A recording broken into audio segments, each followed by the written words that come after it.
My wife called my wedding ring a friendship bracelet at our beach house party, in front of 30 people, while flirting with single guys half-dressed in a bikini.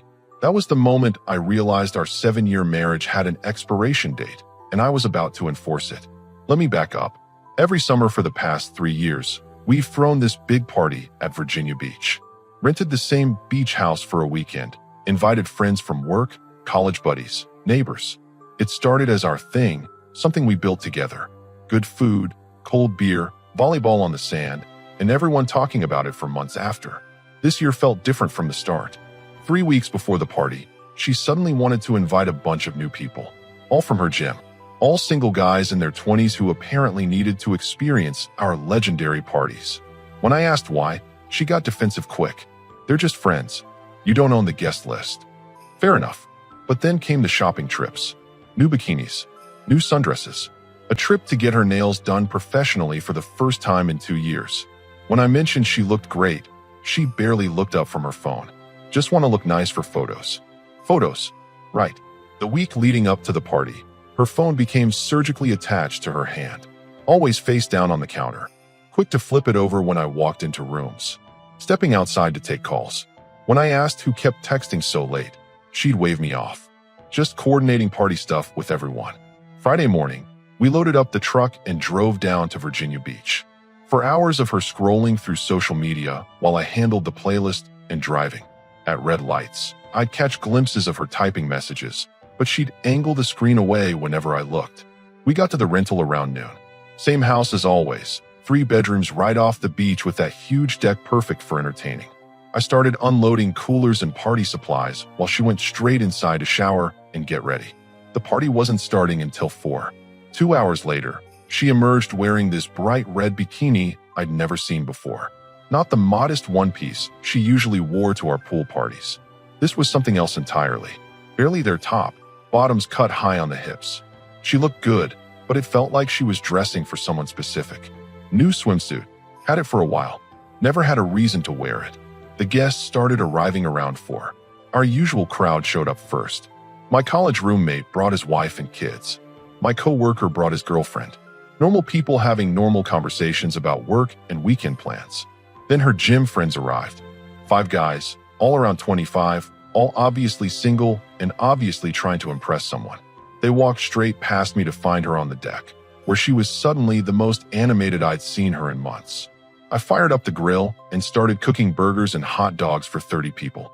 That's what I do with these things. I cook, I keep drinks stocked, I make sure everyone's having a good time. Host duties. Meanwhile, she was organizing a volleyball game on the beach. Not playing with the married couples or families like usual. Just her and the 5 gym guys, plus 2 single women from her work. The rest of our guests ended up watching from the deck or making awkward small talk. I could see the game from the grill. She was being touchy. High fives that lasted too long. Celebrating points by jumping on guys' backs. Lots of laughing and hair flipping. Behavior I hadn't seen from her since we were dating.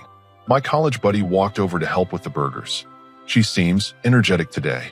Yeah, really getting into the competitive spirit. He looked at me funny but didn't push it. Smart man. By 6 o'clock, most of the food was ready and people were filling plates. The volleyball game broke up and everyone headed to the deck. She grabbed a beer and immediately started talking to the tallest guy from her gym, touching his arm while she talked, standing closer than necessary. I watched it all while serving potato salad and refilling the ice bucket, taking mental notes, filing away every interaction, every laugh, every time she acted like a single woman at her own married couple's party. The sun was setting, music was playing, and everyone seemed to be having a great time. Except me. I was running calculations in my head, wondering how long this had been going on, wondering what else I'd missed while being the dependable husband who handled all the logistics while his wife played volleyball in a bikini with guys young enough to be her little brothers. But I kept grilling, kept smiling, kept playing the perfect host. After all, the real party was just getting started. Around 8 o'clock, someone suggested another volleyball game, this time with lights strung up on the beach and drinks in hand. Most of the married couples opted out. Too full from dinner, kids getting cranky, the usual. But my wife? She was the first one down to the sand. I stayed on the deck mixing drinks for people and cleaning up plates. Perfect vantage point to watch the show. And what a show it was. She paired up with the tall guy from her gym. The one she'd been talking to all evening. Guy looked like he spent more time on his abs than most people spend on their careers. They were winning every point, celebrating with these elaborate high fives and chest bumps. When she spiked the ball for a point, she jumped into his arms like they'd just won the Olympics. He spun her around while she laughed. Everyone else on the beach could see what was happening. The other players, the people watching from the deck. Hell, probably the people in the houses next door. My coworker's girlfriend walked up to the drink station where I was stationed. "Your wife's really good at volleyball. She's competitive." I can see that. The way she said it told me everything. This wasn't just me being paranoid. Other people were noticing too. The game went on for another 20 minutes. More celebrating, more touching, more of my wife acting like she was 22 and single at spring break. At one point, the ball went into the dunes and she chased after it with Jim Guy. They were gone for 5 minutes. 5 minutes to find a volleyball. When they came back, her hair looked messy, and she was readying her bikini top. "Found it," she announced, holding up the ball like she'd discovered buried treasure. Everyone took a water break after that point. The players gathered around the cooler I'd stocked with beer and Gatorade. That's when it happened. One of the other gym guys, shorter one with the man bun, noticed something. "Hey, nice ring," he said to my wife. "When's the wedding?" Everyone within earshot went quiet, including me, standing 20 feet away pretending to organize empty bottles. She looked down at her left hand like she'd forgotten the ring was there. White gold band with a small diamond. Nothing fancy, but we'd picked it out together 7 years ago. Saved up for 3 months to afford it. Then she laughed. Not the nervous kind of laugh when someone's caught off guard. The dismissive kind. "This old thing? It's more like a friendship bracelet at this point." The group erupted in giggles. All the single guys, the 2 single women from her office, even some people I couldn't identify. Like she'd made the funniest joke of the night. But the married couples on the deck? Dead silence. My college buddy and his wife exchanged looks. My coworker stopped mid-drink. His girlfriend actually took a step back. I felt every eye on the deck turn to me, watching for my reaction, waiting to see what the husband does when his wife publicly humiliates him in front of 30 people. I didn't react, just kept organizing bottles and napkins like nothing happened. But inside, I was taking inventory.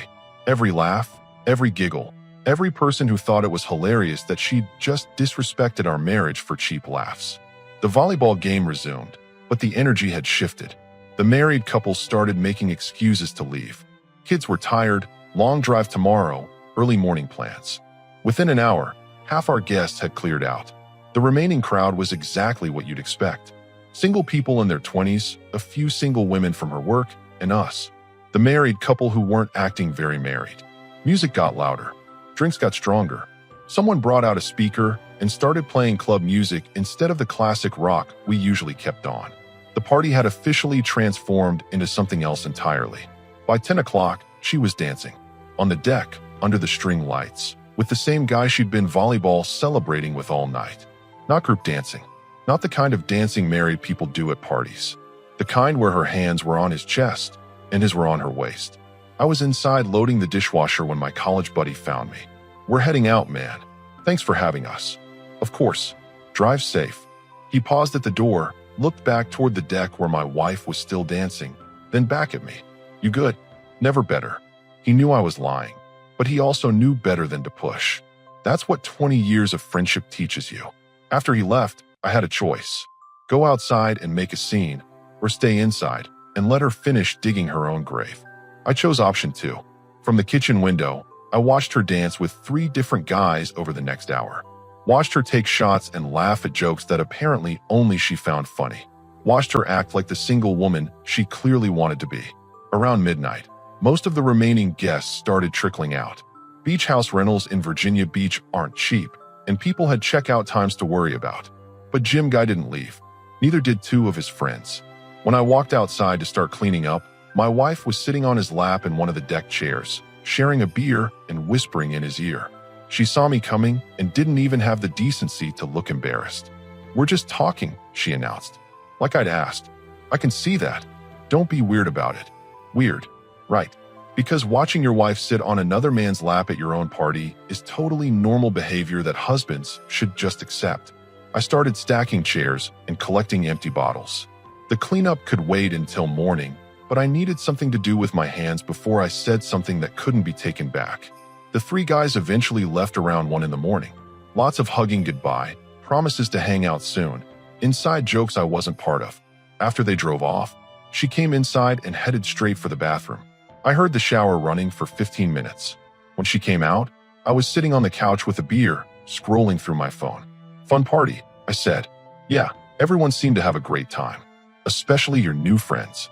She sat down on the opposite end of the couch, not next to me like she used to, not even on the same cushion. They're just fun to be around. Young energy, you know. I noticed the energy. What's that supposed to mean? Nothing, just making an observation. She studied my face for a moment, probably trying to figure out how much trouble she was in, but I wasn't giving her anything to work with. I'm tired, she said finally. Long day. She went to bed without saying goodnight. I stayed on the couch for another hour, staring at the ocean through the sliding glass door and processing what I'd just witnessed. My wife had publicly disrespected our marriage, flirted with multiple men, and acted like a single woman at our own party, in front of friends, family, and coworkers. But more importantly, she'd shown me exactly who she really was when she thought she could get away with it. Now I just had to decide what to do with that information. I woke up at 6:30 to the sound of waves and my wife snoring. She'd had more to drink than usual, and it showed. Sprawled across 3/4 of the bed, still wearing the makeup she'd put on to impress 25-year-olds. I made coffee and sat on the deck, watching early morning joggers and dog walkers on the beach. Peaceful, quiet, the complete opposite of last night's circus. By 9 o'clock, she still hadn't moved. Perfect. Her iPad was charging on the kitchen counter, same as always. Same passcode she'd been using for 3 years. Our wedding anniversary. The irony wasn't lost on me, but I wasn't going to waste time being poetic about it. I opened her messages first. The recent conversations told the whole story. Text thread with Beach Crew. That's what she'd named the group chat with her gym friends. Messages going back 2 weeks, all about the party. But not the logistics I thought she'd been coordinating. Can't wait for Saturday. My husband will be busy playing host while we have some real fun. Is he going to be weird about us being there? He won't even notice. He's always focused on the grill and making sure everyone else is happy. Perfect opportunity. You sure about this? Seems risky. Trust me, I know exactly how to handle him. I scrolled up further. 3 weeks of messages. Plans for what she'd wear, strategies for keeping me distracted, jokes about how oblivious married men are. But the real discovery was her private message thread with the tall guy, the one she'd been dancing with. His name was apparently Tyler. Last night was incredible. You looked amazing. Thanks. Felt good to actually have fun for once. Your husband seems cool, but he's nothing like you described. What do you mean? You said he was controlling and boring. He seemed pretty laid back to me. That's just his public face. You don't live with him. When can we hang out without the crowd? Soon. He works late Tuesdays and Thursdays. Gym closes at 10. Perfect. I'll think of something fun for us to do. The messages went back 6 weeks. Started innocent enough, workout tips, and gym class schedules. But they'd escalated quickly. No explicit content, nothing I could call cheating in court, but definitely emotional affair territory. More interesting were her messages with 2 female friends from work. Women I'd met at company parties, women who'd been to our house for dinner. How was the party? Amazing. Finally felt like myself again. Did you talk to that gym guy you mentioned? More than talk. We practically spent the whole night together. What about your husband? He was busy playing house manager. Didn't even notice. Aren't you worried about people talking? Let them talk. I'm tired of pretending to be happy in a marriage that feels more like a business partnership. So what's the plan? Still figuring it out. But last night showed me I have options. I took screenshots of everything. 43 messages that painted a clear picture of premeditation and disrespect. She hadn't just been flirty at the party. She'd been auditioning for a different life. Next, I checked her search history. Apartment listings in our area. Divorce lawyers. How to leave a marriage without losing everything. Signs your husband is controlling. She'd been researching her exit strategy for 2 months. I heard movement upstairs. Shower running. She'd be down in 20 minutes, probably expecting me to have breakfast ready and act like nothing happened. Instead, I spent those 20 minutes making phone calls. First call was to my buddy, who's a family lawyer. Not the kind of lawyer who handles divorces, but he'd know who to recommend. Dave, it's me. I need a referral for a divorce attorney. Someone good. Jesus. Everything okay? Will be. Just need someone who can meet with me Monday morning. I'll send you 3 names. These guys are sharks, but they're fair. What happened? I'll fill you in later. Thanks. Second call was to my bank. Saturday morning, but they had weekend customer service. I need to remove someone from my checking account. What's the process? Are you the primary account holder? Yes, it's my wife, but we're separating. You'll need to come in person with identification. We can set up a new individual account and transfer the funds. What about automatic payments? You'll need to update those with your new account information. Can this be done Monday morning? Absolutely. We open at 9. Third call was to my credit card company. Same conversation, same Monday morning appointment. I heard her coming down the stairs as I hung up the phone. Hair wet from the shower, wearing one of my old college t-shirts and pajama shorts. Looking innocent and sleepy like she hadn't spent the previous night disrespecting our marriage in front of 30 people. Morning, she said, heading straight for the coffee pot. Morning. Thanks for cleaning up last night. Place looks great. I hadn't cleaned up, just stacked some chairs and collected bottles from the deck. But she was trying to establish normal morning after party conversation. No problem. Everyone seemed to have fun. Your college buddy and his wife left kind of early though. They had plans today. She poured coffee and sat across from me at the kitchen table. Same spot we'd eaten breakfast in this rental for 3 years running. But this time felt different. The gym crew wants to plan another get-together soon. Maybe dinner somewhere. Sounds fun. You'd be invited, of course. Of course. Because watching my wife flirt with multiple men at a restaurant sounded like exactly how I wanted to spend an evening. I'll check my schedule. She studied my face over her coffee mug. I wasn't giving her the reaction she expected. No jealousy, no questions about her new friends, no demands for reassurance. You're being weird. How so? Just distant. Did something happen last night? This was the moment. She was opening the door for me to bring up her behavior. To start the fight she probably expected. The confrontation where I'd accuse her of inappropriate behavior and she'd flip it around on me for being insecure and controlling. Instead, I finished my coffee and stood up.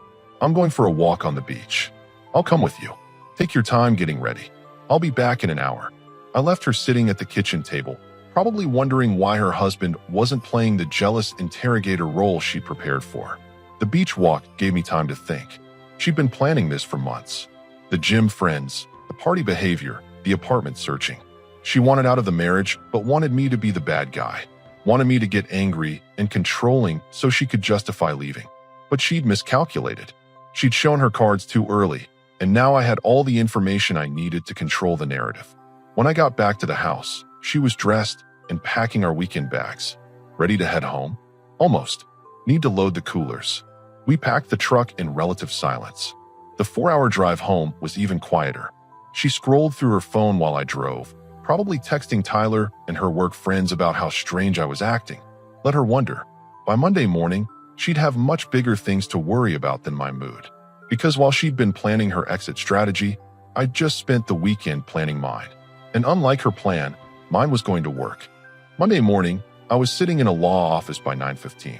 Robert Shun came highly recommended, and after 30 minutes of consultation, I understood why. He was direct, thorough, and had zero patience for emotional drama. Based on what you've told me and the evidence you've gathered, you have grounds for divorce citing emotional abandonment and public humiliation. Virginia is a no-fault state, but documented evidence of a fair-adjacent behavior helps with asset division. How long does the process take? Uncontested, 6 months. If she fights it, 12 to 18 months. But given her apparent desire to leave anyway, I suspect she'll cooperate once she realizes you're serious. What about the house? Whose name is on the deed? Both. But I paid the down payment from an inheritance before we got married. That helps. We can argue for you to keep the house and give her other assets to balance the division. Assuming there are other assets. There are. By 10:30, I'd signed a retainer agreement and authorized him to begin paperwork. By 11, I was at the bank setting up my new individual accounts. By noon, I'd transferred our joint savings into my name only and updated all automatic payments. She was at work, probably telling her friends about her mysterious, quiet husband who hadn't even questioned her about the party. Little did she know her mysterious, quiet husband was systematically dismantling their shared financial life. I picked up dinner on the way home.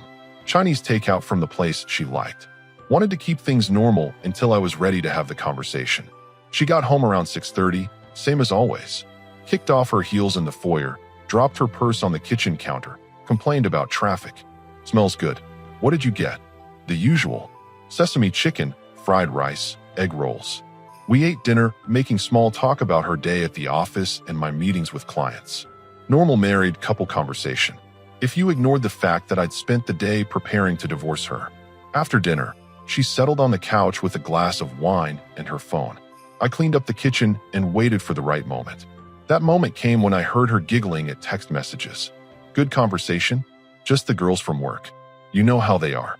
I sat down on the opposite end of the couch. Close enough to talk, far enough to avoid seeming confrontational. We need to discuss what happened at the party. Her fingers stopped scrolling. She looked up from her phone with the expression of someone who'd been caught, but wasn't ready to admit it. What about it? You called our wedding ring a friendship bracelet. In front of 30 people. That was just a joke. People were laughing. I wasn't laughing. Neither were most of our married friends. She set down her phone and wine glass. Here came the defense strategy. You're being oversensitive. It was harmless. Dancing with multiple men while your husband watches isn't harmless. We were just dancing.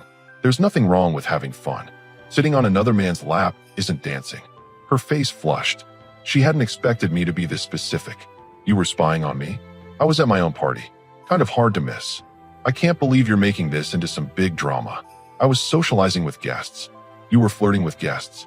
There's a difference. She stood up and started pacing. Classic deflection tactic. This is exactly why I need space. You're controlling and paranoid. I'm controlling for noticing my wife's inappropriate behavior. It wasn't inappropriate. You're just insecure. Show me your phone. The words hung in the air between us. She stopped pacing and stared at me. Excuse me. If it was all innocent, show me your text messages with Tyler. Her face went white. She hadn't expected me to know his name. I'm not showing you my phone. That's private. Private conversations with single men are exactly the problem. You don't trust me. Should I trust you? She sat back down, but on the chair across from the couch this time, creating physical distance while she regrouped. We have problems in our marriage. I've been trying to tell you that for months.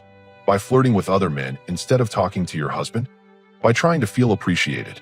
When's the last time you made me feel special? And there it was. The pivot to make this my fault. The classic cheater's playbook. When's the last time you acted like you wanted to be married? I do want to be married. Just not like this. Not like what? Not like roommates who split bills and go through the motions. I pulled out my phone and opened the screenshots I'd taken of her messages. These don't look like someone trying to fix her marriage. Her eyes went wide as she realized what she was looking at. You went through my iPad? You left it open on the counter. That's a violation of privacy. Your husband reading messages about how oblivious and boring he is? Yeah, that does feel like a violation. She reached for my phone, but I pulled it back. 6 weeks of planning how to flirt with Tyler at our party. 2 months of researching divorce lawyers.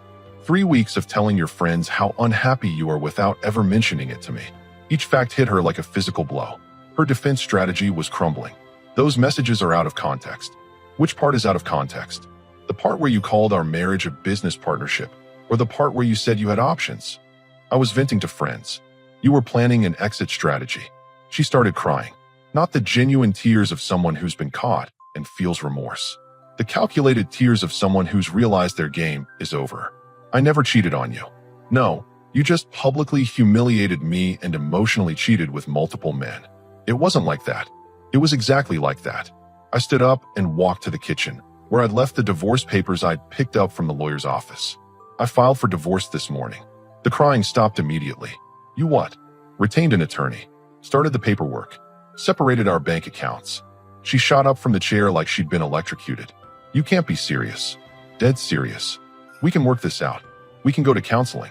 You should have thought about counseling before you started shopping for apartments. How did you? I know about the apartment searches. I know about the divorce lawyer research. I know you've been planning this for months. She sat back down, probably calculating how much trouble she was actually in. So what happens now? You have 48 hours to pack your things and move out. This is my house too. Was your house. Check your bank account. She grabbed her phone and opened her banking app. Watched her face change as she realized the joint accounts were empty. You stole my money. I moved my money. Everything in those accounts came from my paychecks. That's not legal. It's completely legal. Ask your lawyer when you hire one. I can't afford a lawyer without access to our accounts. Should have considered that before you started texting single men about having options.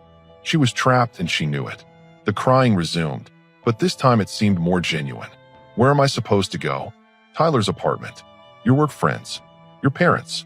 Plenty of options, right? The word options hit her exactly how I intended, throwing her own language back at her. Please don't do this. We can fix this. You're right. We can fix this. By getting divorced. I headed toward the stairs to give her time to process what had just happened. I'll be in my office. You have until Wednesday to pack. And if I don't, I turned back to look at her, still sitting in the chair, mascara running down her face, holding her phone like it might provide some magical solution. Then I'll pack for you. I went upstairs and closed the office door. Through the floor, I could hear her making phone calls. Probably to Tyler, to her work friends, to anyone who might offer her a place to crash. Good luck with that, because in 48 hours, she was going to discover the difference between having options and having options that actually wanted her. Tuesday morning, I woke up to the sound of her slamming drawers and stuffing clothes into suitcases. She'd been up half the night making calls, and based on the frustrated tone coming from the guest bedroom, those calls hadn't gone well. I made coffee and checked my email. My lawyer had already sent the formal divorce papers. Efficient guy. She came downstairs around 8, looking like she hadn't slept. Hair messy, eyes red, wearing yesterday's clothes. Tyler won't return my calls. I looked up from my laptop. That's unfortunate. His phone goes straight to voicemail. Maybe he's busy. I think his girlfriend found out. Girlfriend. Interesting detail she'd left out of her romantic plans. The girls from work can't help either. One's getting married next month, the other just had a baby. I nodded and went back to my email. Not my problem to solve. My parents want to know why I'm calling about staying there. What did you tell them? That we're having problems. That's one way to put it. She sat down across from me, probably hoping for some sign that I was bluffing. This is really happening. Yes. After 7 years. After 7 years of me being faithful while you planned your escape. She tried a different approach. The reasonable, mature approach. We're both adults. We can handle this civilly. I am handling it civilly. I could have confronted you at the party in front of everyone. So what do you want? Half of everything. I want you out of my house by tomorrow. What about money? I can't just start over with nothing. I closed my laptop and gave her my full attention. You'll get what the court decides you deserve. Based on the evidence. What evidence? The messages. The planning. The public humiliation. Her face fell as she remembered I had screenshots of everything. Those were private conversations. About your married life. With single men you were flirting with. She was quiet for a long moment, probably realizing how bad this looked from a legal standpoint. I'll need time to find an apartment. You've been looking for 2 months. Pick one. Those were just. I was just browsing. Browse faster. Around noon, she started loading boxes into her car. I helped carry the heavy stuff. Partly out of habit and partly because I wanted her gone as quickly as possible. Where are you going? Extended stay hotel for now. That's expensive. I'll figure it out. By 3 o'clock, she'd loaded most of her immediate necessities. Clothes, toiletries, laptop, some books. The rest could wait for the legal proceedings. She stood in the driveway next to her packed car, looking at the house we'd shared for 4 years. I didn't mean for it to happen like this. How did you mean for it to happen? I don't know. Different. You meant for me to be the bad guy so you could leave guilt-free. She didn't deny it. I'll call you about picking up the rest of my stuff. Call my lawyer. We can't even talk directly. We just did. This is how it ends. She got in her car and backed out of the driveway. I watched her drive away, probably heading to the extended stay America near the highway. Probably calling Tyler again, hoping he'd developed a conscience overnight. That evening, I had dinner with my college buddy and his wife. Told them the whole story over beer and pizza. She really said the ring was like a friendship bracelet? In front of 30 people. What a piece of work. His wife shook her head. I felt so bad for you that night. We almost said something. I'm glad you didn't. Better that I handled it quietly. So what now? Now I wait for the divorce to finalize and move on with my life. Any regrets? I thought about it for a moment. 7 years of marriage, for years in the house together, all the plans we'd made. Only that I didn't see it sooner. That night, I slept in the middle of the bed for the first time in years. No one taking up 3/4 of the space. No snoring. No phone buzzing with late-night messages. Just quiet. 7 months later, I was pushing a shopping cart through Target when I saw her. She was in the discount clothing section, holding up a clearance rack sweater and checking the price tag. hair pulled back in a messy ponytail, no makeup, wearing jeans that had seen better days. I almost didn't recognize her. "Hey." She looked up, startled. Took her a second to process that her ex-husband was standing 3 feet away. "Oh, hi. How are things?" "Fine. Good. Adjusting." She wasn't fine. The extended stay hotel had apparently stretched into 3 months before she'd found a studio apartment across town. I knew this because my lawyer had kept me updated during the divorce proceedings. "You look different." "Thanks." Not a compliment. She'd lost weight, but not the good kind. The stress kind.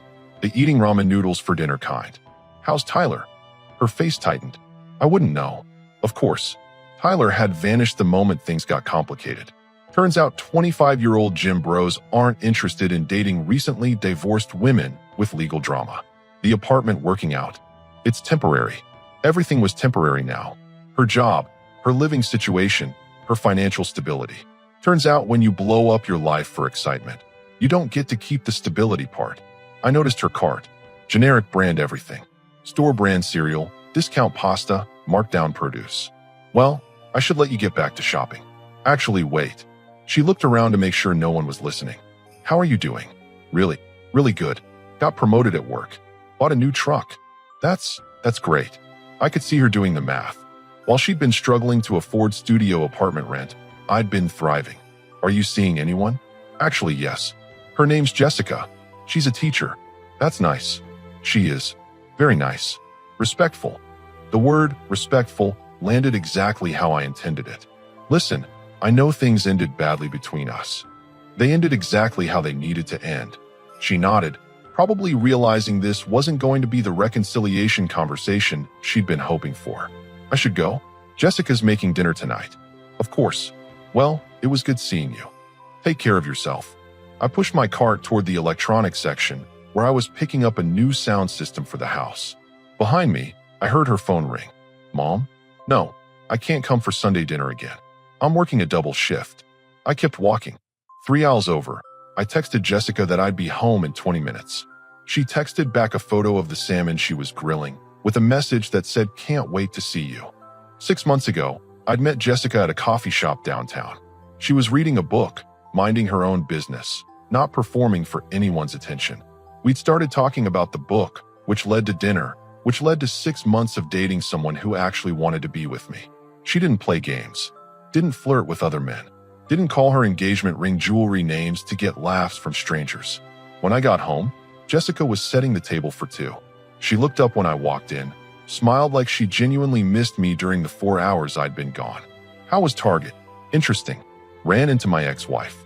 "Oh wow. How was that?" "Educational." "Good educational or bad educational?" "Reminder educational." She walked over and kissed me hello.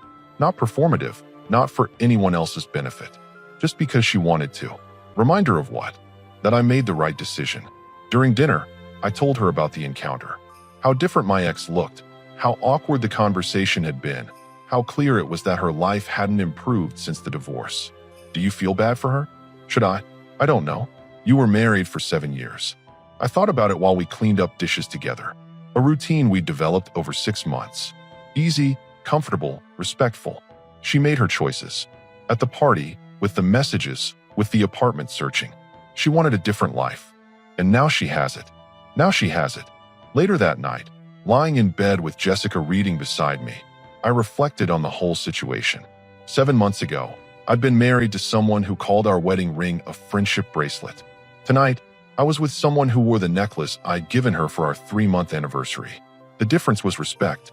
Jessica respected our relationship, respected me, respected herself enough not to play games. My ex-wife had taught me what I wouldn't tolerate. Jessica was teaching me what I deserved. 7 months ago, I'd thought my marriage ending was the worst thing that could happen to me. Turns out it was the best.